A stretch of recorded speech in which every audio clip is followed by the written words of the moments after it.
nó cá nhân rong ta thằng đầu cuối trồng nè gì bao giờ chúng mình có một giờ gì một bao gì lâu chúng mình cứ đi phong dùm lòng và lu mà thấy chuột chuột chuột lần chuột tuổi nhớ đầu sầu hu sầu chuột là thế và nhớ lý lưu chạy nhau sợ nó nó cụ chia sẻ hay để này cụ chẳng gì sau khi là cá nhân rong hậu hu đi ta đâu là thế ấy giờ lên đó cụ ba tàu ý ra nhiều sa sĩ hoa nâng nâng đa nâng yo mua cho là thả pu cho bé sợ tầm lòng ok nhá trâu sầu hô sầu chuồn hú nọ thế ấy nhá lý ra đời nó mà cú mua tỷ luôn bề hay tiệt vì giờ gì thế ấy thế li tua ý chí bé nu thế bé mỏ đó nè mà nhá lý ra đời nó mà cú mua tỷ luôn bề đi nó lo yang vì giờ hay tiệt nhá lý dẫn tu thấu đó mua anh cờ hồng câu luôn trâu của xí lưu cần cầu li ta chỉ nhớ linh tờ gần lúc có lần đầu nọ mà trừ nhiều khỏi do mình nhờ tu thì mình nhận tài sư nữa nè chỉ nhớ linh tờ lò bé so ca cùng lòng thế xe nhớ linh ra đời nọ của họ dùng một thả một tàu lò rễ thế dùng linh trả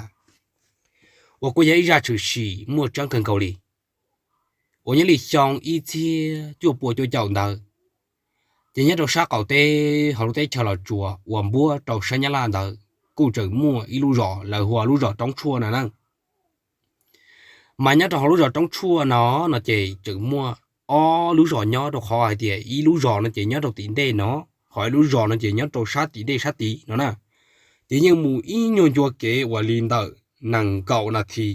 thì họ thia mà liền một cho đầu lú rõ tí nó nè chỉ tua tí nó lố nó chỉ dân chỉ rong lú rõ tí nhớ đầu tí trong tí sức thia họ nhớ đầu tiên chia là lúc rồi nhớ thì nó nhưng nhớ trong sát thì nó chỉ nhưng chia trong nhớ sát trong sát thì nó sự thiệt nữa nè chia thằng ta tôi nhớ trong lúc rồi tiền đây thì nó cô trưởng mới tu luôn bề hùa tu bỏ nè chỉ tu bỏ cô ấy tu lo của nhiều hóa môn hung nhiều lên được cao bao xong đầu mình chỉ được sự chỉ thằng ta tu bỏ là cho cứ ti cô ấy giấu tu bỏ được một thả lỏng câu trong lúc rồi sát thì chỉ tu bỏ cô chẳng tao một thả tao lấy tuần xài nhá sát tí chỉ thầu tu bỏ một thả tao lấy tuần xài tí lỡ nó chỉ tu chúa mò chỉ tu bỏ thì tu bỏ là cho cái tí giờ tao một thả lồng câu đầu tí tu bỏ giờ tao một thả tu bỏ tu lồng câu này nhó nó nè chỉ tu bỏ tu lồng câu đỡ là cô giới tuần xài ra sự thiệt chỉ tu bỏ tu lồng câu đỡ huồng bao nó nè tiền bao thiệt tu bỏ cả cô giờ thì huồng câu ở trong xí sử là một tàu lên tàu y lu liền tàu là lu chỉ thằng tàu mà tên này tên gì là tên ba tên chế nữa mà rồi giờ tiền son chúa thia mua tên nhiều bao dê tê cho nó và các bạn chỉ tàu cho nó khơ cho một thải cho một层xứ nữa nè thiết chế tê là chỉ chuột vòn chúa họ sầu chế là chỉ vòn căng nhiều là đi xứ chỉ gì từ tiền ba tàu thia mua lâu là chỉ tê chế chỉ chuyên tiền xóa tên nhiều tràn đồng đặc xứ thì nhớ lý lúc sợ thằng tớ mà là gió nhảy cân cầu đấy nè thì thế cái một trâu tỷ và cho chế nữa mà phá thì như trâu là tê giòn nữa mà phá li phá xứ nữa nè thì chui thì đu mình chỉ cho các bạn chỉ tàu nữa xứ nó chỉ thằng tớ tôi bỏ là cũng một thật thá lồng câu gì tôi bỏ thì thả tàu ít tôi lồng câu huồng bao tớ nào chỉ bao là có giấy tuần xảy ra thì chỉ bao mua bé tôi nhận lòng đó là tôi mua gì ta là thế nó nè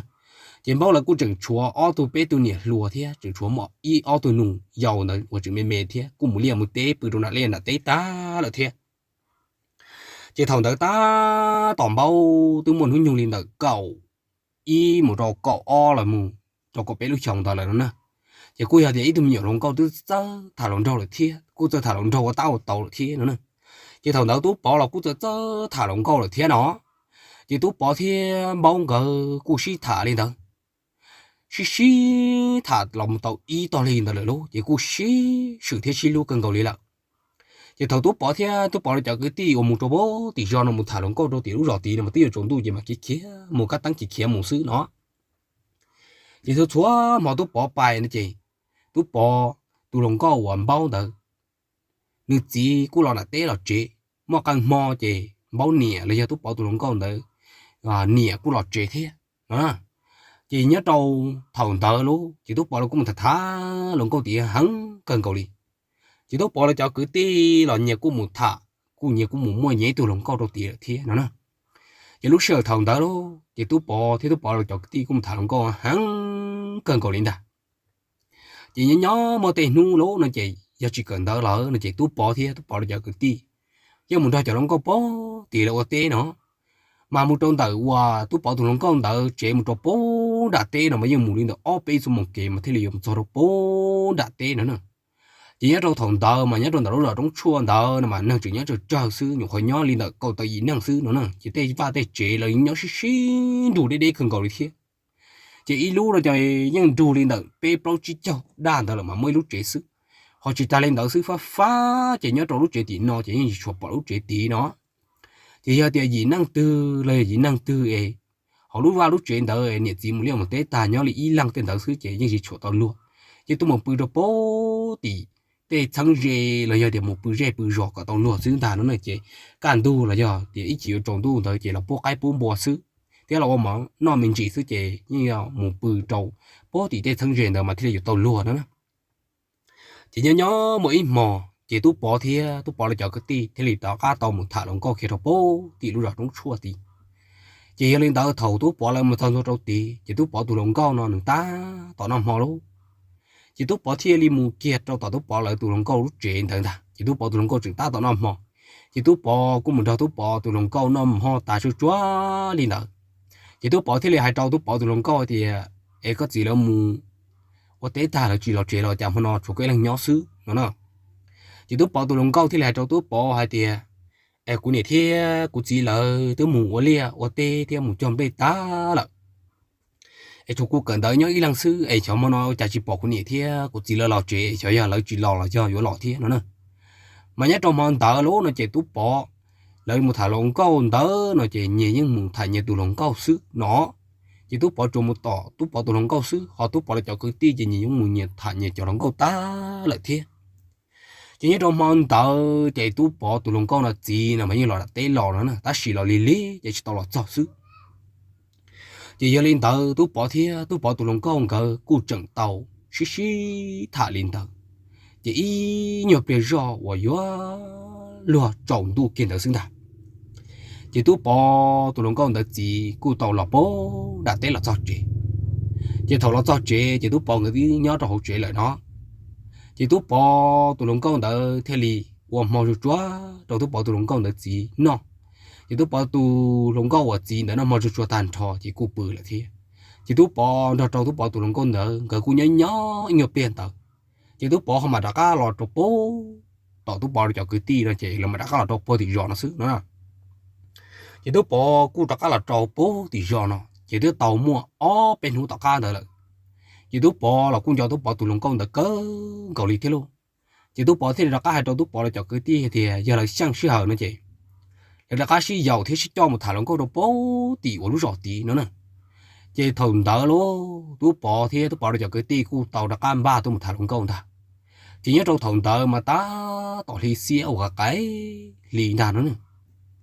chỉ ta tỏ thì xía trà xía gì tại của trồng tôi khi cái lì nhớ bố tí chỉ cả cái lì ta kiện cầu lì chỉ tôi bỏ thì tôi bỏ được cho cái tí cũng nó mò chúa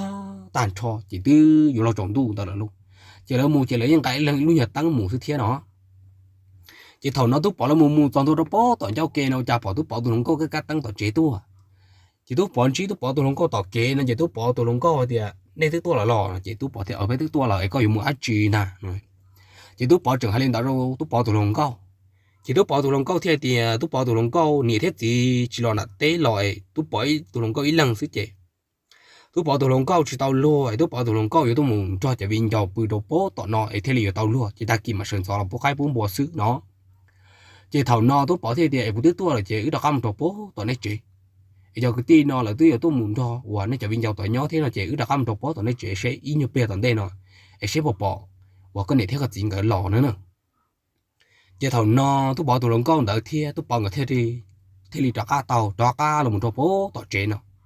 giờ thầu làm sao tọt chế nó chỉ có cú làm trâu tờ đây tờ chỉ có tôi nhớ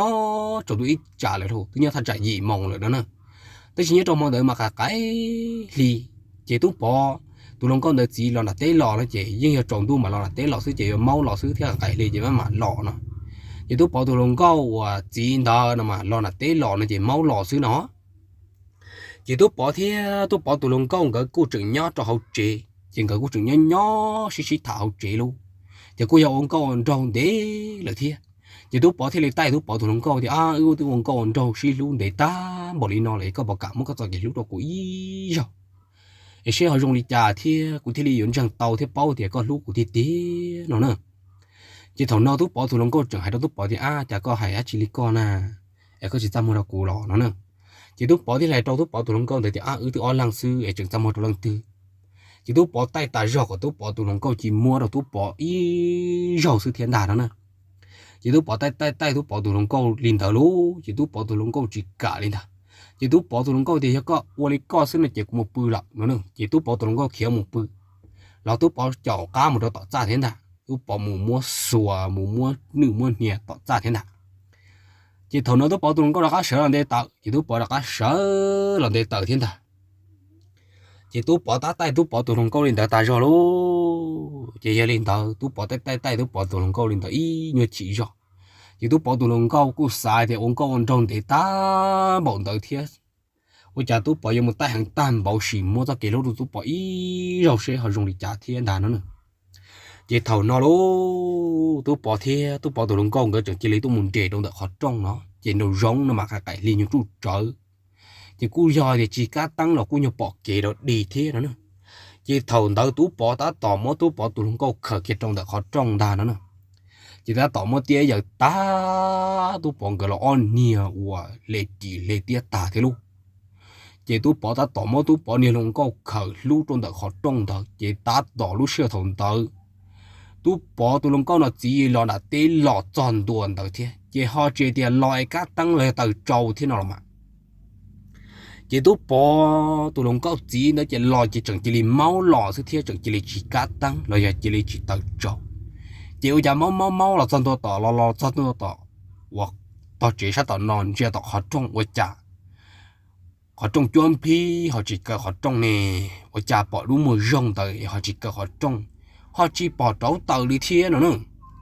chỉ thầu no chỉ tôi bỏ chỉ thì điểm bá với cha tuần xài nó một bự rò là yêu đi cha này chậm một tôi xa tôi hậu chế nữa chỉ tôi bỏ tôi lồng câu là chỉ chẳng xa lên đời chỉ tôi bỏ tụi nó câu chỉ thì mà nó chọn đùa trồng đợi họ trong kiểu với cha nó tụi mềm mà chỉ khởi chỉ xuân đợi mà ở bà lo bà giàu xứng thà chỉ tôi bỏ tụi nó câu là chỉ chẳng chỉ hay tiệt ở tôi giữ theo ấy cả chỉ cả tăng tỏ lọ theo nó chọn đùa đợi mà đi cả kia lúc tăng chế ô thằng nó bỏ theo tôi bỏ tụi nó câu cái ta tỏ chỉ khởi chỉ lúc kia trong đợi họ trong đợi luôn chỉ giờ chỉ lại giờ thì tôi bảo tụi nó con là chỉ chẳng thể đi xa để đi xuân trở lên trở xí lô chỉ thằng nó chỉ lô rồi tôi bỏ ít chỉ sát ta tôi bỏ chỉ lên đó nó bung tới chỉ tôi bỏ tới chỉ lên yuan trề thì tiền đi lời lô chỉ thằng nó chỉ tôi bỏ nhiều lòng câu chỉ chẳng tiếp thời chỉ để ní tiếc chỉ đi cho phố số lò cứng cổ xí lô họ tôi bỏ chỉ một chỉ lấy ta bố hậu cả tờ lợi chỉ tôi bỏ chỉ đi nó bông trong tờ xứ lô chỉ thầu nó chỉ chơi dọ hòa li tên này tên chỉ hay hoàn chơi chạy thầu hơn chỉ bảo yuan trẻ nữa chỉ tôi bỏ chẳng chỉ đi bự tí bỏ giang gà đỡ trả ta li lô chỉ thầu nó tôi bỏ tôi không câu đỡ chỉ mà li mỗi tôi bỏ sư chỉ mỗi chỉ khó đâu na lô chỉ tôi bỏ tôi long con được chỉ thì hai trâu tú bò tu long con được thì dùng cái quả chi quả chạy dùng là một quả luôn được họ trồng thử quả đậu quả đi lên đầu đi đó chỉ tú bò tu long con được chỉ tú bò tu long con được sự chỉ tú bò chỉ nhưng bự tí tu ý chỉ thằng khi họ dùng cái đầu tiên để phá quả bà là sự nữa chỉ thầu no luôn chỉ tú bò tu long con là chỉ thì miễn xài lỗ ứng cá trong một bữa rồi tỏ ra là chỉ có mong tú bò cá trong một bữa rồi tỏ ra chỉ tú bò tú lồng con được gì thế thì mình thấy có cái gì mua nương rùa ấy cũng muốn thiệt con là muốn câu so nương chạy dùng một số ta bảo li nọ ấy chỉ li li nọ là thiệt luôn nọ chỉ ô thằng nó tú bò tú lồng con cứ mà linh thiệt con là muốn tú bò câu chỉ muốn tú bò rau tú bò rùa tú bò câu chỉ con chỉ tú bò tên đi tới tiền trả lời với vó xứ là luôn chỉ thầu nó chỉ qua đầu tú bỏ ý nhiều mùa gió chỉ nhiều mùa gió lại luôn ta xì mà những chuyện nó đi nữa chúng u ba ta xì mà những chuyện nó đi nè chỉ ô tú bỏ tú lòng công được gì thế thì mình sai coi nhau sai nữa nữa cũng một chỗ cho cứ cho tí tua thế xí thả xí xa la xí ô lì trả nữa luôn chỉ thầu nó tú bỏ tú lòng công được gì thế liền cá lò tăng chỉ mà li tô mù hu nâng rê nâng giò luôn mà li tô mù hu cho nâng nhớ rê thôi chỉ ô ta tô mù hu thì mới tu lô to tọt chế mà cho mỗi tấm mảng ác chi luôn ấy nữa chỉ liên to tọt chế lợn nó nữa chỉ và tú bỏ tú lòng công được gì những chuyện kia rồi cho cứ tí thế nó chỉ chùa hay thì tô mù to tọt chế tọt chỉ li đo tọt chỉ nó là sư nó nữa chỉ thầu nó luôn là cho cứ tí nữa mà li tua rồi giờ luôn chỉ tú bỏ là cho cứ tí nữa mà li nó tú bỏ tú lòng công chỉ tú mà hay lên tới chỉ là mà li chỗ là một sai chỉ ô chả lòng cho tọt chế nó mà ni cắt tăng liêu bự vó tú mà thản trung trung mà chế mà đó cả to xứng ta chỉ là cho cứ tí nữa thì bé một sâu xí không ô đi chả ô chả họ dọn được tú bỏ tú lòng công lúc chế đó nữa chỉ họ chỉ bỏ tú bỏ lò nó chỉ là một sâu nè ô giờ là tú cái tí bỏ này sa bút tí tụi nó lụa những chuyện nó đi lỡ luôn chỉ ô thầu nó là cho cái tí nữa mà lên nu tú bỏ tụi nó có để để ô đi trả nên chỉ tú bỏ tụi nó có nó lên những chỉ cả kia đi kia luôn chỉ thầu nó tú bỏ tụi nó có để chỉ cho chế thế dự tài do thì tên mình tú mình nhùa nó chỉ treo đậu vậy đi nó chỉ ta chỉ ta dự đi nó tài do xứ luôn chỉ tú bỏ là cho cái tí rồi những chỉ bỏ những chuyện khác xưa đi thế nó chỉ là cho cứ tí nó quần nô tú bỏ tụi nó có được chỉ là chỉ cả kia liền nô tú bỏ tụi nó có là chỉ cả kia liền nè chỉ thầu nó và tú bỏ tụi nó có nó chỉ thì là hai trâu cho cứ tí này tiền nè cái chỉ mù hai trâu này thì nó chỉ nữa hai trâu nó cứ thế nó tí cái chỉ tua nó bố thì do nó tôi phải xí thả thế xí sao là thế tôi cho và là tụi tu nó một chế tôi cho này tụi cứ tí nó một chế nữa đâu chỉ thầu nó tú bỏ là cho cứ tí thế đi đó cả yan chia là trong bố thì do nó cho là sau thì do tôi liệt trời là luôn tôi nhớ thật trời là cậu mông tôi có y mông là chỉ thế này thế chỉ của nó tôi bưng chia ta là luôn chỉ tôi bỏ lại cho cứ ti mà nó trả tôi bỏ nhẹ thế chỉ mà lấy chậu cho cứ cho ti của nó tôi một trong bố thì tôi bỏ tôi lòng con là chế chỉ tôi một thời tôi bỏ như bữa tí tôi chẳng cả chứ nhưng chuyện nó đi là nó nữa ta chỉ họ trồng uo ba thế chỉ là thế đi tôi một xí thả thế xí la hay tiệt我家用里闹了呢，也都把都能搞的集体里，还对啊，那个叫那都多木讲到的这，也莫打鸡呢了，都干他鸡，cả chỉ tua bé nhưng mà thả nữa, nhưng mà chờ thả nhưng mà lụt thả xứ, chỉ giờ lên đầu tôi bỏ này thế gì nó cho cái tí là thì mình tôi bỏ, cho nó cho bỏ tí rồi, tôi bỏ cho nó tu rồi bỏ tí rồi nó lại. Chỉ giờ lên đầu luôn, thầu nó chỉ tôi cả ta kỳ đó, chỉ tôi bỏ lại cho cứ tí thì tao xí thả thì xí la thì ô, nhưng mà tới mượn trong đi nó là mà cũng chỉ bao thì giờ ô đi trả, chỉ bao lúc cả trong luôn gì thì giờ ô đi trả nữa, ta xí mà cái chi, cho lại bé thuộc cái tí ô cho khó mình cho lại thả thì nụ lúc bao thì xí, giờ tăng mượn chữ xí đã chỉ thì tiếc, bé thì liệu bao xí thả nữa, chỉ thầu nó luôn, tôi bỏ lại bé thuộc cái tí ô khó nữa thì liệu tao một chỗ bố thì tôi bỏ tụi nó câu là chỉ thầu một thằng đâu tiền mà tôi bỏ tôi lòng con là chỉ tôi một hồ cứ ti tôi xí thả thế xí sao là tôi thả thế tăng mượn sự sang đồ là ta lì lợi nó chỉ một thằng đâu tí chỉ là mặt lì xí thả thế sao là chỉ tôi bỏ tôi lòng con là chỉ thế lì tàu thả thế tăng mượn sự sang và tàu chữ xí nó trâu lại cho cái tiền đó hai tiền nhá lì mòn tờ liền nè mòn tờ nè mà vẫn bị do thì tôi bỏ thế là tôi xài nữa tàu uốn nhẹ chỉ là tàu xí thả thế giả chỉ trâu thì này để tiền trên mua, tôi bỏ chỉ là té là nó là, cú họ chỉ bao thế chỉ thì là tàu mót từ mình nhổ lên tàu, thì là ô tô là từ mình nhổ, là ô tô là từ tu tàu, thì là dùng lên tàu là, chỉ là tàu ship thả lên tàu luôn, chỉ lên tàu chỉ là tiền là dùng một tuần xài tàu, trong là tàu là từ cái tiền tàu, em muốn mau là cho cái tiền tàu là từ tu tàu dùa nó nè, chỉ là cho cái tiền nó thì là làm thả thì là xí la thì ô giờ dùng lên nó lại nó mà khỏi vua nó mà những vua tàu nữa giờ tụi tu đi nó là ở nó chị đi trả là những tàu vua giờ chỉ tàu vua chị chủ tàu khó sư mà thì vua ta chị giờ lên tàu chị cho cứ tin nó theo đi tàu ship thả thì giờ lên tàu chị bé lăng khó thì thiết thả khó thì vua nữa em sẽ giờ gì là họ đi trả em giờ thì vua khó lố nó làยังเกิดอยู่tàu khó sư thế nữa chị lại thì là cá mù kia cho hậu nè tại thì giờ gì là giờ mù kia cho hậu à tu bò tu lông câu là gì là chị chỉ thiết lý hai trâu tú bỏ tụi nó có là gì thì ô giờ rong tấm mảng rong đi nọ thiết chữ sĩ rong đi nọ là gì bây giờ nếu chỉ yêu cầu ti là bây giờ bỏ rong đi này hai nữa ấy tới rồi giờ bây giờ giờ này tụi xài là mua bây tụi tu là tụi bọn nhẹ thì giờ cho mua bây tụi nhà sư ta sĩ chỉ ở đi nọ cho ấy bây một thà đâu nhẹ theo trâu chỉ cái ti tao tao u ấy giờ thì tụi tu họ đã cá rong đã cá sẵn chỉ một tấm mảng đã chỉ là nữa chứ bây mà lấy cho tụi tu tụi giờ này tụi xài ấy tới tấm mảng nó chỉ biết mất thà cho chơi chỉ lên nọ ấy chơi ở đây trả cho giờ tụi tàu tụi tu thì tụi tu rong lỡ nó chứ ấy tụi tu đã cá sẵn đã cá lò là nó chỉ biết mà đi thả họ khỏi thì vô nó chỉ biết như vô này tụi năng cho một quả bé tụ nhà là quả bé tụ quả mình nhọ xứ nó là chỉ thầu nó cho cái tin nó thế đi đó cá tiền lòng đó cá là cho bố tỷ của tôi bỏ là chế tỷ tôi bỏ là rõ nó luôn chỉ mà lấy lòng một thả nó tôi bỏ này thế gì thì cho cái tin nó nữa chỉ tôi tao nu đỡ là nó chỉ tôi bỏ chỉ sáng đi nó nữa chỉ ô là khi thì là tàu xí thả thế xí la thì rong đi nó là nó chỉ sẽ là tụi tu họ bỏ sáng lò đi chả thì sáng lò là nó chỉ nhưng lý cha là những chủ tàu cơ một dùa một lá sư họ giờ để chỉ thì chỉ là chỉ tàu kho là tụi xài thiết tàu kho và kho chỉ con này kho chỉ chỉ có bông nhiệt tiền tàu hàng nó nữa chỉ thầu nó lố chỉ là cú là một thiệt chua thiên thiệt nắng thiệt dày kho tú bỏ còn tú bỏ là cá sẵn là cá lò sư chỉ cú giờ tàu bé nung đó nó nữa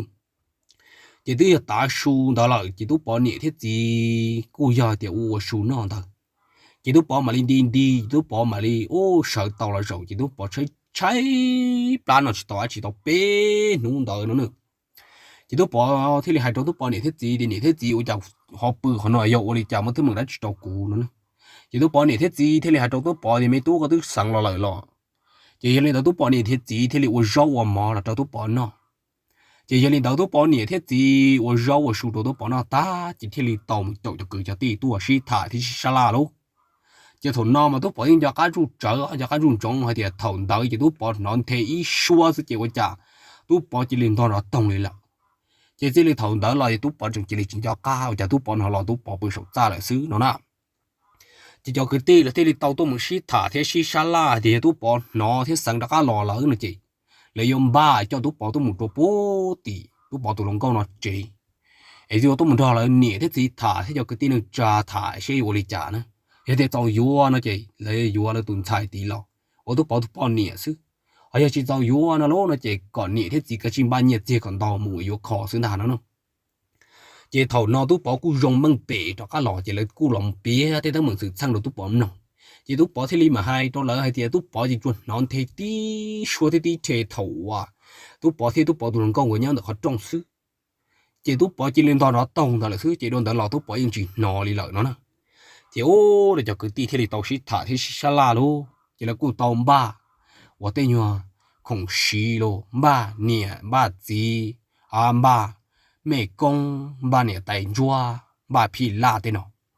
ba buồn ba đây ba chờ và yếu tố một đồ bố thì yếu tố một thọ tôi một hại kia xứ rồi nữa rồi họ thì cho ló nó chỉ nhua thì chỉ một cho thì chỉ một hại nữa xứ chỉ lên tàu là thì cho tôi bỏ thế là nó cho cứ tí nè gì là sợ đầu tôi mù ba đêm ba chờ sợ đầu tôi mù lố chỉ tôi một cho đầu tí chỉ là thì tôi một hai tôi bỏ là tôi bỏ nè thôi chỉ là thì tôi một hai tôi xài đó là một tôi bỏ nè nữa chỉ thầu là tôi một hai thì tôi một thả đó lố chỉ là cũng hai thì thả tàu tôi bỏ là tôi bỏ nè là trâu tôi bỏ là tiền nào chỉ hai thì tôi bỏ thì tôi bỏ tôi lòng câu đó ô linh thôi mà ô sáng chỉ tàu tôi bỏ tôi lòng câu đó nè thế gì thế chỉ ta lên đạo sư họ chẳng sợ trâu tên chỉ đã dễ khổ tên nhẹ tên chỉ đây bỏ tay giờ ở tôi tàu tua mua lợn nó nữa thì ô là cụ tàu mua tôi bỏ người đuổi khỏi nhiều nhia cho là một kho đầu tên nhẹ tên chỉ còn chơi kho mua thì kho tên chỉ đã dễ khổ thôi chỉ tôi bỏ là cụ hài tàu tôi bỏ tù lòng câu nó là mua tôi bỏ nhẹ chỉ tan tháo tay cứ tay ti tên nhẹ tên chỉ là cụ đã cá cho tôi bỏ tù lòng câu này tôi bỏ nhẹ nó là một đồ bố thì tôi bỏ là chế nó là nó nữa chỉ thầu nó lố tôi bỏ cụ yo tôi bỏ là tôi lòng câu là một bỏ nhẹ là chỉ cho nên dễ rò nhất đầu dễ hậu rò là thế thì chán rong từ hai tiền anh nhẹ chỉ tôi bên nu bên mỏ nữa này chỉ một giờ đó họ từ là tên nhẹ tên chỉ là giờ tên cứ tên ti tên mình nhớ giàu tên và lấy bao là chỉ lấy những tiền anh chỉ tôi bên nu bên mỏ chỉ thầu đó tôi bỏ thì lý do tôi bỏ là tôi bỏ nhẹ thôi tàu tỏ ca nó là mù lô chỉ tu bỏ tu bỏ nhẹ nó cái cu là mù nâng xí lu mà nó mua hậu xử lý chào được thì chỉ tu bỏ nhẹ nó cái là cu là mù lu nâng mua kỳ mua mấy nhỏ là mù nhỏ mua nhẹ mua gì mua liều mua tê nó hậu xử lý lu tê lu chào được thì tỏ ca nó tu bỏ cái tu là mù mua tao ó bé tu mình nhỏ tu tao để nhẹ tao xong cỡ cầu lì lợเราต้องปองก็กูจึงนอกันลังกันตูให้เราต้องปองกันนอที่อันนี้จีตัวเป้นูเป้หมอมาเราต้องปอเทียต้องปอตัวปนเหนียงก็จ้ามัวเกินเกาหลีลูกจีต้องปอเทียต้องปอตัวปนเหนียงนั่งก็ยังมูจ้อก้าจ้อเก๋ตื่นนั่นหรอก็ยังจ้ามัวเกินเกาหลีเทียจีต่อก้าเนาะเนี่ยแต่ที่อย่างจีก็ที่ลีตัวมัวตัวปอที่ตัวปอตัวปนเหนียงเนาะก็ปอเบเชียละchỉ cũng mất bảo quân bề lầu luôn nên bề chia là chỉ giờ lên đó luôn bề lầu mà cũng chỉ hại lại nữa chỉ tu bọn cái ở địa chỉ nó cũng là một khứ mua nó mua hậu chỉ tỏ ca nó cũng mua chế trả mua liền mua tiền đầu được thế luôn mua nhung mua tự mua tu mua ký mua nhiều mua tiền luôn nu cơ